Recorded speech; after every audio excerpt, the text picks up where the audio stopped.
Vande Mataram. UP live में आप सभी का स्वागत है। मैं हूं आपके साथ दीपिका सिंघल। यूपी में एक बार फिर से 11 आईपीएस अफसरों का तबादला किया गया है। देवरिया के पुलिस अधीक्षक श्रीपति मिश्रा को डीआईजी बनने के बाद पीएसी मुख्यालय लखनऊ भेजा गया है, जबकि बुलंदशहर के पुलिस अधीक्षक संतोष कुमार सिंह को वाराणसी कमिश्नरेट में अपर पुलिस आयुक्त बनाया गया है। वहीं रायबरेली पुलिस अधीक्षक श्लोक कुमार अब बुलंदशहर के एसएसपी बनाए गए हैं। इसके अलावा अंबेडकर नगर के पुलिस अधीक्षक आलोक प्रियदर्शी को रायबरेली एसपी की जिम्मेदारी दी गई है। कानपुर आउटर के पुलिस अधीक्षक अजीत कुमार सिन्हा का भी तबादला कर दिया गया है। अब उनको अंबेडकर नगर का पुलिस अधीक्षक बनाया गया है। तो वहीं डीजीपी मुख्यालय में पुलिस अधीक्षक कार्मिक तेज स्वरूप सिंह को कानपुर आउटर का पुलिस अधीक्षक बनाया गया है, जबकि कानपुर कमिश्नरेट के डीसीपी संकल्प शर्मा को देवरिया का एसपी बनाया गया है। तो यूपी पुलिस विभाग में बड़ा फेरबदल किया गया है। हालांकि आपको बताएं कि आईएएस और पीसीएस अधिकारियों के इससे पहले भी उत्तर प्रदेश में तबादले हो चुके हैं। एक बार फिर से तबादले देखने को मिले हैं। 11 आईपीएस अफसरों का तबादला किया गया है। तो इधर से उधर कुछ अधिकारियों को किया गया है, कुछ का तबादला किया गया है। बदलाव क्या हुआ है वो हम आपको बता रहे हैं। एक बार फिर से बता देते हैं आपको। अजीत कुमार सिन्हा एसपी अंबेडकर नगर बनाए गए हैं और साथ ही साथ तेज स्वरूप सिंह एसपी कानपुर आउटर बनाया गए हैं। आलोक प्रियदर्शी को एसपी रायबरेली बनाया गया है। तो एक बार फिर से बदलाव पुलिस विभाग में देखने को मिला है। 11 आईपीएस अफसर जिनके तबादले हुए हैं। संतोष कुमार सिंह को एसीपी वाराणसी बनाया गया है। तो 11 नामों की लिस्ट सामने आई है, वो आपको बता रहे हैं। शुभम पटेल को एसपी मैनपुरी बनाया गया है, संकल्प शर्मा को एसपी देवरिया बनाया गया है और साथ ही साथ श्लोक कुमार को बुलंदशहर का एसपी का जिम्मा सौंपा गया है। अजीत कुमार सिन्हा एसपी अंबेडकर नगर बनाए गए। और वहीं मुरादाबाद के बिरारी में एक शादी समारोह में शिरकत करने के लिए सपा के वरिष्ठ नेता और राज्यसभा सदस्य रामगोपाल यादव पहुंचे, जहां उन्होंने सपा के वरिष्ठ नेता आजम खान को लेकर कहा कि आजम खान पार्टी से नाराज नहीं है। वहीं ज्ञानवापी पर प्रोफेसर रामगोपाल ने कहा कि क्या शिवलिंग मीडिया ने देखा है।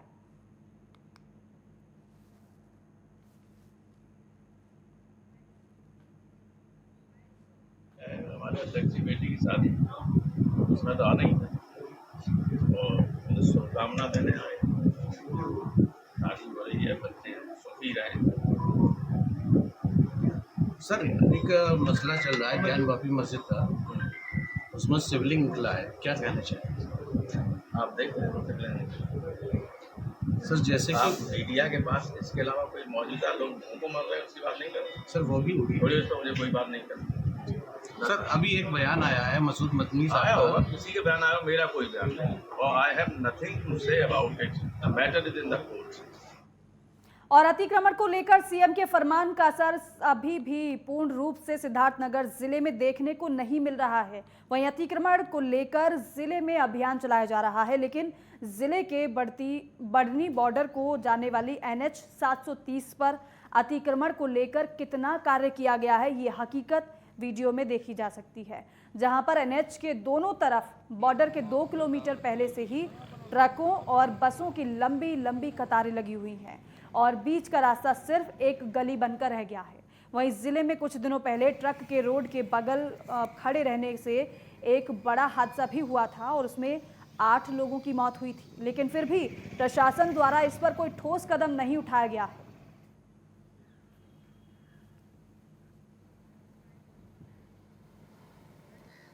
देखिए, एक तो बढ़नी जो वो एक बॉर्डर के पास थोड़ा सा जहाँ भंसार होता है वहाँ पर लाइनें लग रही हैं, हमें जानकारी इसकी हुई है। तो वो जो बॉर्डर के बीच एसएसबी और जो नेपाल की पुलिस है, सुरक्षा बल हैं, वो उनका भंसार करते हैं, जो होता है टोकन देते हैं। तो उसमें कुछ लेट हो रहा होगा, तो हो सकता है गाड़ियाँ खड़ी हों वो, तो वो बॉर्डर टू बॉर्डर के बीच का बात है, हमारे अधिकार क्षेत्र की बाहर की है वो। और इसके अतिरिक्त जो भी मार्केट में या और जगहों पर लग रहे हैं, कल हमारी वहाँ एसडीएम साहब से भी बात हुई है। मुख्यमंत्री योगी आदित्यनाथ के आदेश के लगभग 48 घंटे से ज़्यादा वक्त यहाँ पे बीत चुका है। आपको मालूम हो कि मुख्यमंत्री का ये आदेश था कि सड़कों पर अवैध पार्किंग, स्पीड ब्रेकर और छुट्टा पशु नहीं घूमने चाहिए। लेकिन हमारे जनपद सिद्धार्थनगर में 48 घंटे से ज़्यादा का वक्त बीत चुका है, लेकिन अभी तक प्रशासन इस पर पूरी तरह से लगाम लगाने में अंकुश है। इस समय हम खड़े हैं NH 730 जो मुख्यालय से बढ़नी के जो बॉर्डर पर है, वहाँ पर इस समय खड़े हैं।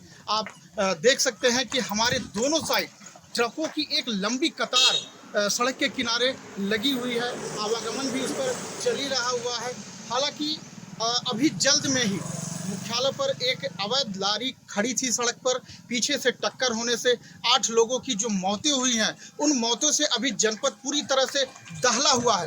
अभी वह मौतों का जो दुख था, कहर था, अभी घायल अपने घर नहीं लौटे हैं। इसके बावजूद एक नए मौत, एक नए दुर्घटना का दावत यहाँ पर दिया जा रहा है। दोनों तरफ ट्रकों की कतारें लगभग 5-5 किलोमीटर तक खड़ी रहती हैं। स्पीड ब्रेकर का अगर जायजा किया जाए, स्पीड ब्रेकर भी इतनी जो भी मुख्यमंत्री का आदेश रहा उसके अनुरूप अभी तक इस पर कोई कार्रवाई नहीं रही। हम देख सकेंगे कि छुट्टा आवारा पशु भी सड़कों पर घूमते हुए नजर आते हैं। सब मिलाकर देखा जाए तो मुख्यमंत्री के आदेश के 48 घंटे से ज़्यादा वक्त निकलने के बाद भी हमारा जनपद प्रशासन अभी इस पर पूरी तरह से लगाम लगाने में अंकुश है। नेटवर्क 10 के लिए दुर्गेश कुमार, सिद्धार्थ। और वहीं उन्नाव से बीजेपी सांसद साक्षी महाराज एक निजी कार्यक्रम में गोंडा के सोनबरसा पहुंचे, जहां बीजेपी सांसद साक्षी महाराज ने लोगों को संबोधित करते हुए कहा कि मथुरा की सुनवाई जल्द हो रही है। कुतुब मीनार का मामला अभी कोर्ट में चला गया है और ना हम किसी के विरोध में हैं और ना ये सरकार किसी के विरोध में है।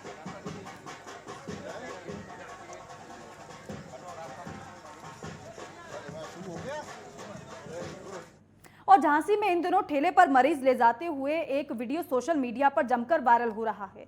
वायरल वीडियो में युवक एक बुजुर्ग को ठेले पर लेटाकर अस्पताल ले जाता हुआ नजर आ रहा है।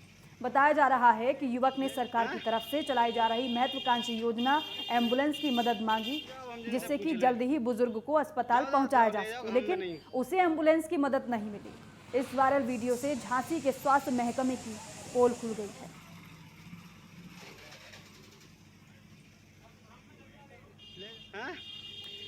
और वही शाहजहांपुर में चंदौली थाने पर थाना दिवस का आयोजन किया गया। जनहित से जुड़ी समस्याओं को सुनने के लिए जिलाधिकारी उमेश प्रताप सिंह और पुलिस अधीक्षक S आनंद थाने में मौजूद रहे। इस दौरान दोनों अधिकारियों ने जनता की समस्याएं सुनी, उनके निस्तारण के आवश्यक दिशा निर्देश भी दिए और थाना दिवस पर अधिकतर समस्याएं जमीनी विवाद से जुड़ी हुई रही, जिनके निस्तारण के लिए टीमें गठित कर तत्काल निस्तारण करने के दिशा निर्देश जारी किए गए हैं। थाना दिवस पर कुल मिलाकर 15 शिकायतें मिली, जिनमें से 10 शिकायतों का निस्तारण करने के लिए टीमें बनाकर रवाना की गई हैं। पुवाया थाने पर 26 शिकायतें मिली, जिसमें से 7 शिकायतों का निस्तारण मौके पर ही कर दिया गया। निस्तारण हो उस पे वो जन सुनवाई ये शासन की शीर्षतम प्राथमिकताओं में से एक है, ताकि जनता की जो समस्याएं हैं वो उनके सबसे जो कटिंग एज पे ऑफिसर है वो उसका निस्तारण करा सके। इसी लिहाज से ये थाना दिवस का कॉन्सेप्ट भी है कि बहुत से ऐसे मामले होते हैं जो ज़मीन संबंधी होते हैं, जो राजस्व संबंधी होते हैं। इसमें दोनों को ही साथ में मिलकर कार्रवाई करने की आवश्यकता होती है, ताकि कोई कानून व्यवस्था की स्थिति तो इसी लिहाज से आज जो यहाँ पे प्रार्थना पत्र आए थे, इसके पहले भी तहसील के जो प्रार्थना पत्र आए थे उनको भी रेफर किया गया था कि थाना दिवस के दिन इसका निस्तारण कराया जाए। तो जो सर संपूर्ण समाज जो शिकायती पत्र है और रिपीट होकर वापस आए, उनमें किस तरह की कार्रवाई हुई है? रिपीट होकर नहीं वापस आते हैं। तहसील दिवस में जो आए थे उनको हम लोगों ने रेफर किया था, क्योंकि उन पे कार्रवाई हुई है सर? आज टीमें गई हैं। आज जहाँ जितने प्रार्थना पत्र प्राप्त हुए उनमें करीब 10-11 टीमें बनी हैं, जो कई समस्याओं को एक साथ विस्तारित करने के लिए अलग अलग टीमें बनाकर भेजी गई हैं और उनका निस्तारण गुणवत्तापूर्वक। और श्री राम जन्मभूमि तीर्थ क्षेत्र ट्रस्ट के अध्यक्ष महंत नृत्य गोपाल दास के जन्मोत्सव को लेकर अयोध्या में बहुत तेजी से जोर शोर के साथ तैयारियां की जा रही हैं। आपको बताएं कि श्री राम कथा, विशाल संत सम्मेलन समेत कई सांस्कृतिक कार्यक्रमों का आयोजन किए जाने की तैयारी की जा रही है। बताया भी जा रहा है कि 4 जून से ही जन्मोत्सव को लेकर विभिन्न आयोजन शुरू हो जाएंगे। वहीं 13 जून को महंत नृत्य गोपाल दास का 84वां जन्मोत्सव मनाया जाएगा। जानकारी के मुताबिक कार्यक्रम में यूपी के सीएम योगी आदित्यनाथ, केंद्रीय मंत्री साध्वी निरंजन ज्योति, उत्तराखंड के सीएम पुष्कर सिंह धामी, यूपी के डिप्टी सीएम केशव प्रसाद मौर्य समेत कई नेता मौजूद रहे। हाल ही में मणिराम दास छावनी के महंत और महंत नृत्य गोपाल दास के उत्तराधिकारी महंत कमल नयन दास ने प्रेस वार्ता कर आयोजन की जानकारी दी। अयोध्या से कुंवर समीर शाही हालांकि ये बताया गया कि महंत नृत्य गोपाल दास के जन्मोत्सव की तैयारियां जोर शोर से की जा रही हैं।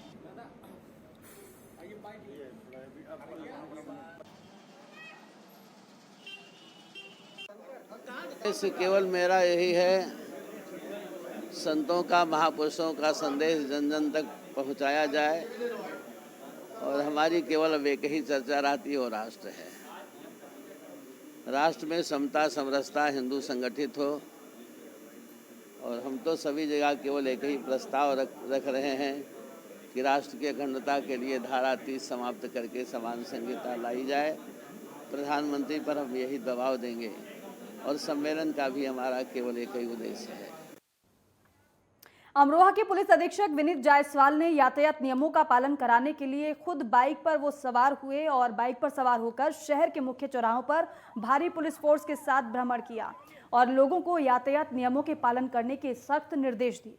पुलिस अधीक्षक विनीत जायसवाल ने कहा कि किसी भी प्रकार के नियमों का उल्लंघन करने वाले व्यक्तियों को बख्शा नहीं जाएगा और उनके खिलाफ नियमानुसार कार्रवाई की जाएगी।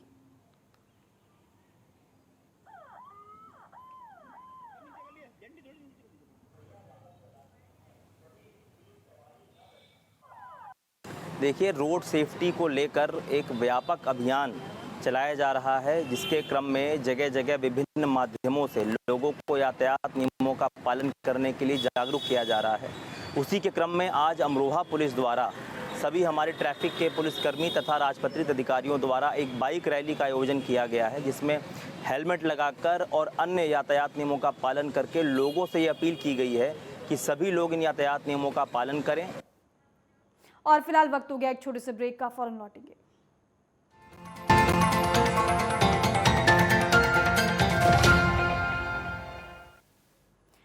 ब्रेक के बाद स्वागत है आप सभी का। खबरों में आगे बढ़ेंगे। नेपाल के पोखरा से 22 यात्रियों को लेकर उड़ान भरी तारा एयर विमान लापता हो गई है। आपको बता दें कि विमान जोमसोम के लिए 22 यात्रियों को लेकर उड़ा था, लेकिन खराब मौसम के चलते विमान नियंत्रण से गायब हो गया, जिसमें 4 भारतीय 3 जापानी समेत नेपाली पैसेंजर सवार थे। विमान गायब होने के कारण सबसे पहले नेपाल में मौसम खराब होने की बात सामने आ रही है। जानकारी के मुताबिक मुस्तांग के लारजुंग में तारा एयर का लापता हुआ विमान दुर्घटनाग्रस्त अवस्था में देखा गया है, लेकिन बताया जा रहा है कि खराब मौसम के कारण राहत उद्धार का काम हेलीकॉप्टर से नहीं हो पा रहा है, लेकिन सेना और पुलिस की टीम को दुर्घटना स्थल भेजा गया है।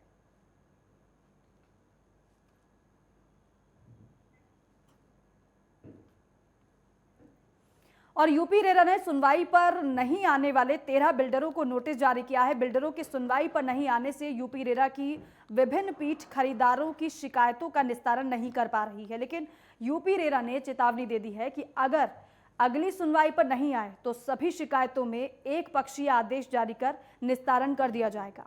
वहीं यूपी रेरा में 40,000 से अधिक खरीदार शिकायत कर चुके हैं।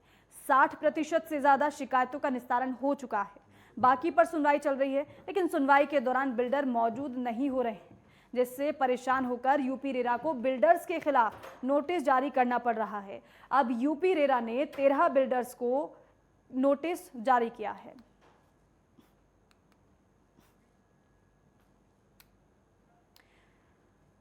और खबरों में आगे बढ़ेंगे। बजरंग दल काशी प्रांत का साप्ताहिक कार्यकर्ता प्रशिक्षण वर्ग का समापन सोनभद्र स्थित संत कीनाराम पब्लिक स्कूल में किया गया।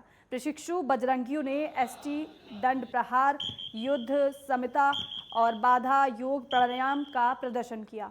इस दौरान सेवा, सुरक्षा और संस्कृति के दीक्षित संकल्प के साथ अपने नगर और समाज के बीच सनातन धर्म की रक्षक के रूप में विदा किया गया। विभिन्न जिलों से आए 120 नवयुवकों को 22 शिक्षकों की तरफ से शस्त्र और शास्त्र की शिक्षा दी गई। इस दौरान बजरंग दल राष्ट्रीय संयोजक सोहन सिंह सोलंकी ने कहा कि हिंदू जाग उठा है, काशी का गौरव धीरे धीरे वापस आ रहा है। दुनिया के कोने कोने में बसे हिंदू काशी को ज्ञान का केंद्र बनते देखना चाहते हैं।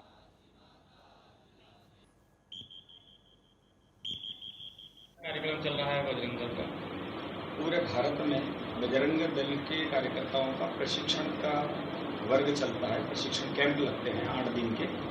वैसे ही ये काशी प्रांत का यहाँ वर्ग चल रहा है। पूरे भारत में बजरंग दल के कार्यकर्ताओं को, क्योंकि पिछले 2 साल से कोरोना महामारी के कारण ऐसे प्रशिक्षण वर्गों का आयोजन नहीं हो पाया था, इसलिए इस साल बड़ी संख्या में युवा इस वर्गों में शामिल हो रहे हैं पूरे देश में। और वहीं सहारनपुर के चिल्काना थाना पुलिस को बड़ी सफलता मिली है। चिल्काना पुलिस ने मुखबिर की सूचना के आधार पर छापेमारी करते हुए 9 शातिर नशा तस्करों को गिरफ्तार किया है। आपको बता दें कि वरिष्ठ पुलिस अधीक्षक आकाश कुमार के आदेश पर शहर में मादक पदार्थों की रोकथाम के लिए चलाए जा रहे अभियान के तहत नशा तस्करों को गिरफ्तार किया है। पुलिस ने नशा तस्करों के पास से भारी मात्रा में गांजा बरामद किया है। पुलिस ने आरोपियों के खिलाफ मुकदमा दर्ज कर आगे की कार्रवाई शुरू कर दी है। और वहीं हमीरपुर में एक बुजुर्ग पर बिजली का तार गिरने से मौके पर ही बुजुर्ग की मौत हो गई। आपको बता दें कि इस घटना के बाद बुजुर्ग के परिजनों में आक्रोश है। इस मामले में परिजन बिजली लाइन हटाने की और मुआवजे की मांग पर अड़े हुए हैं। जिले के सुमेरपुर क्षेत्र के बिरखेरा गांव का ये पूरा मामला है। और वहीं ग्रेटर नोएडा के गांव गिरधरपुर में प्लॉट के रास्ते के विवाद में चचेरे भाई ने भाई की गोली मारकर हत्या कर दी। आरोपियों ने पंचायत में हत्याकांड को अंजाम दिया। आरोपियों ने बाद में चाचा प्रेम सिंह की भी हत्या कर दी थी और इस मामले में पुलिस ने आरोपियों पर गैंगस्टर एक्ट के तहत केस दर्ज किया था, जिसमें अब पुलिस आयुक्त न्यायालय ने मुख्य आरोपी देवेंद्र चंदेला समेत 8 आरोपियों की 4 करोड़ रुपए की संपत्ति जब्त कर ली है। और वही गोंडा के बिजलापुरवा गांव में 20 वर्षीय युवक का संदिग्ध परिस्थितियों में मंदिर के सामने शव मिला है, जिसके बाद इलाके में हड़कंप मच गया। युवक की प्रेम प्रसंग को लेकर हत्या की आशंका जताई जा रही है। जानकारी के मुताबिक युवक की लाठी डंडों से वार कर हत्या की गई है। मौके पर पहुंची पुलिस ने शव को कब्जे में लेकर पोस्टमार्टम के लिए भेज दिया है और वहीं फोरेंसिक और डॉग स्क्वाड की टीम पूरी घटना की गहनता से जांच कर रही है। वहीं मृतक के पिता ने बताया कि प्रेम प्रसंग के चलते मेरे बेटे की हत्या हुई है, जिसके तहत पीड़ित ने थाने में तहरीर भी दी है। ओम प्रकाश के घर वैवाहिक कार्यक्रम था, जिसमें इनके बेटे श्यामलाल, जिसकी उम्र 20 साल है, जिसको गांव के ही 3 लोगों द्वारा बुला के ले जाया गया और काफ़ी रात हो जाने के बाद जब अपने बच्चे को वापस बुलाने गए तो इन 3 लोगों द्वारा वापस इनके बच्चे को नहीं आने दिया गया और सुबह गांव के बगल में ही एक बाग में इनके बच्चे श्यामलाल की डेड बॉडी मिली है। इस सूचना पर थाना कोतवाली नगर में सुसंगत धाराओं में अभियोग पंजीकृत करते हुए 3 लोगों को हिरासत में लेके पूछताछ। और रामपुर में एसीएमओ के पद पर तैनात डॉक्टर दशरथ सिंह के ड्राइवर मंगली का रिश्वत लेते हुए वीडियो सोशल मीडिया पर तेजी से वायरल हो रहा है, जिसमें डॉक्टर दशरथ के ड्राइवर एक व्यक्ति से रिश्वत लेते हुए दिखाई दे रहा है। यह वीडियो सोशल मीडिया पर बड़ी तेजी से वायरल हो रहा है, जिसका संज्ञान लेते हुए डीएम रामपुर ने इस मामले में जांच कमेटी का गठन किया है, जिसमें रामपुर सीएमओ सत्यपाल सिंह और रामपुर सिटी मजिस्ट्रेट को इसकी जांच सौंपी गई है। वहीं जांच सौंपने के दौरान सीएमओ रामपुर की तरफ से एसीएमओ के पद पर तैनात डॉक्टर दशरथ और उनके ड्राइवर मंगली को तत्काल प्रभाव से उनके पदों से बर्खास्त कर दिया है।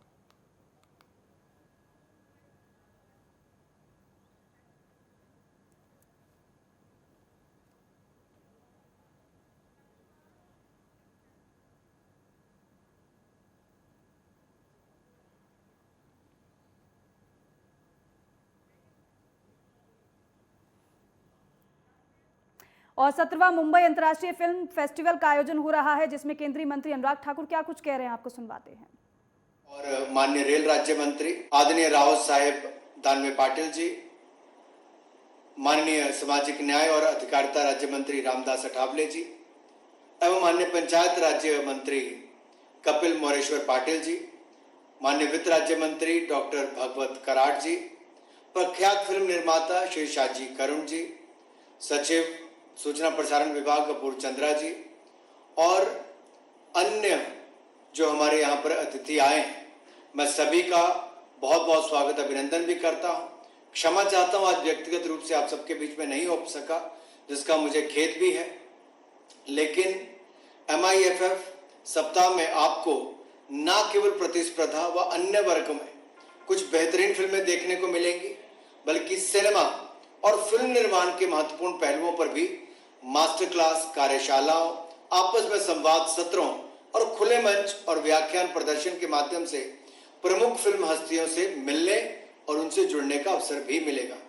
मुझे पूर्ण विश्वास है आदरणीय पीयूष जी आपके अनुभव से फिल्म जगत को भी और मुंबई इंटरनेशनल फिल्म फेस्टिवल के आयोजकों को भी और जो आज यहाँ पर सब मुंबई इंटरनेशनल फिल्म फेस्टिवल में जुड़ने आए हैं उनको भी बहुत कुछ सीखने का और आपके अनुभव से बहुत कुछ जानने का अवसर भी मिलेगा। एक बार फिर पीयूष गोयल जी का और सभी माननीय मंत्रियों का मैं बहुत बहुत आभार प्रकट करता हूं और मुंबई इंटरनेशनल फिल्म फेस्टिवल को मेरी बहुत बहुत शुभकामनाएं, बधाई। जय हिंद, जय भारत। चलिए अब खबरों पर लौटेंगे और गोरैया का गौरव लौटाने के लिए मेरठ वन विभाग ने एड़ी चोटी तक का जोर लगा दिया है। गौरैया संरक्षण को लेकर शुरू की गई वन विभाग की मुहिम का असर अब दिखना शुरू हो गया है। मेरठ वन विभाग ने मेरठ में 65 से ज्यादा ऐसे स्थानों को चिन्हित कर लिया है जहां पर 6500 से ज्यादा गौरैया चहक रही हैं।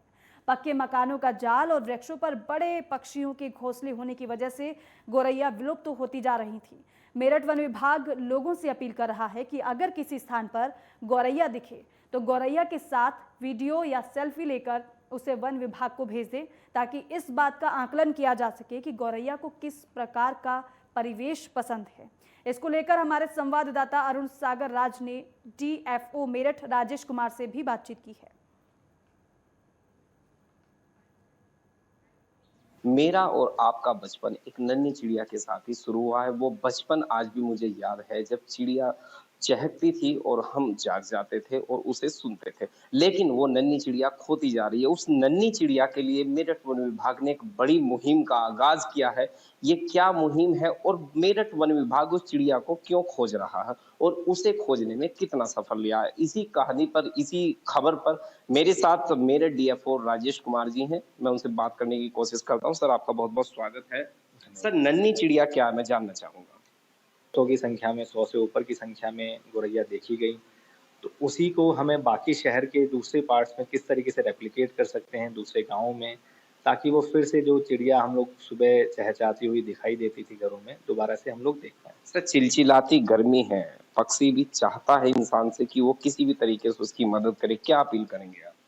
बिल्कुल, मैं मेरठ की जनता से अपील करूंगा कि एटलीस्ट हम लोग अपने घरों के आसपास पानी की व्यवस्था घड़े में कर सकते हैं, माध्यम से कुछ दाना पानी की व्यवस्था उनके लिए कर सकते हैं ताकि वो हेल्प रहे, कोई थर्स्टीनेस की वजह से किसी भी बर्ड की डेथ ना हो। तो इतना तो हम लोग कर ही सकते हैं और उससे घर में बच्चों को भी सेंसिटिविटी नेचर की तरफ एक झुकाव आता है, जो कि हमें करना चाहिए। अब वो समय ज्यादा दूर नहीं है जब मेरठ वन विभाग की मुहिम जो है रंगनाले लगेगी और आपके और मेरे चेहरे पर फिर से वो मुस्कुराहट वापस आ जाएगी। अपने वीडियो जर्नलिस्ट के साथ अरुण सागर राज, नेटवर्क 10। और इन्हीं खबरों के साथ ही फिलहाल यूपी लाइव में बस इतना ही। जय हिंद।